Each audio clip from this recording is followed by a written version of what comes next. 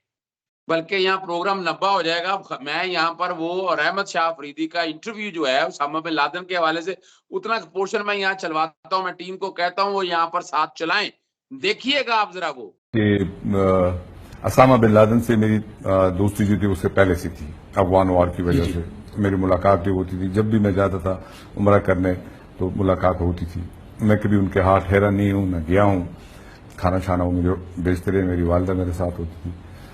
تو مجھے Usama bin Laden نے کہا کہ نواز شریف کے ساتھ آپ کی کیا پرابلم ہے, کیا چیز ہے جو آپ لوگ آپس میں اختلاف ہے. میں نے بولا وہ اپنے وعدے کا پابند آدمی نہیں ہے, جھوٹ بولتا ہے, اور ان کے عزائم جو ہے وہ بہت آگے تک ہیں, اور میں اس لیے ان کے مخالف ہوں, باقی میرا کوئی ایسا نہیں ہے. تو کہا یار آج وہ مجھ سے ملنا چاہ رہے ہیں, میرے پیچھے میرے کبھی دوست لگائے ہوئے ہیں, تو آپ میرے ساتھ چلے. یہ مدینہ منورہ کی بات ہے. تو میں نے کہا, کہتے اس میں گرین پیلس ہوٹل, اب وہ گرا دیا گیا ہوٹل, اس وقت 5 اسٹار ہوٹل ایک ہی تھا. تو میں نے کہا نہیں, میں نہیں جاؤں گا, کیونکہ میاں صاحب سمجھیں گے کہ اگر کوئی آپ نے نہ کر دی یا انکار کر دیا تو وہ سمجھیں گے کہ میں نے آپ کو منع کیا ہے. تو کہا اچھا چلے آپ ایسے کریں کہ وہ تو کافی بڑا ان کا وہ ہے, وہ جو کیفیٹیریا ہے, تو آپ وہاں کسی جگہ پہ بیٹھ جائے, آپ وہاں پہ ہو. تو میں اپنی والدہ کو بھی لے گیا تھا.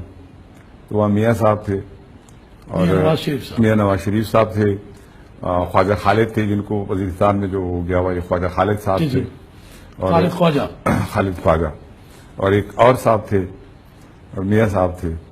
تو وہاں پہ میاں صاحب نے جس طریقے سے ان کو رام کیا تھا, مجھے ابھی تک یاد ہے, ان کے ایکشن بھی مجھے یاد ہے کہ جس طریقے سے بالکل ہی مطلب کچھ کرنے جو بھی تھا اس کے لیے وہ تیار تھے. ان کے پاؤں پہ یہاں پہ ہاتھ لگایا تھا.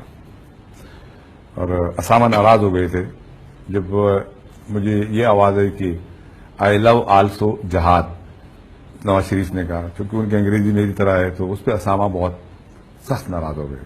اچھا, تو پھر یہ انہوں نے کہا کہ اب پھر ساڑھے مائی باپ ہو. یہ مجھے یہ لفظ ابھی تک یاد ہے. ان کے جہاد کے پیار کرنے پہ یا لو جہاد کے اوپر ناراض کیوں ہوئے؟ کیونکہ آئی آلسو لو جہاد. میرا خیال ہے انگریزی میں اس طرح نہیں بولا جاتا ہے، جو انگریزی والے کہتے ہیں، مجھے تو اتنا نہیں پتا. تو خیر رات کو ہماری ملاقات ہوئی اسامہ کے ساتھ. اسامہ نے بتایا کہ وہ کشمیر اور افغان جہاد کے لیے ان کے بہت بڑے عزائم ہیں اور اپنا بھی بہت کچھ خرچ کرنے کے لیے تیار ہے. تو میں نے ان کو وہاں کر دیا ہے 150 ارب روپے کا. 1989 کی بات ہے. جی ہاں.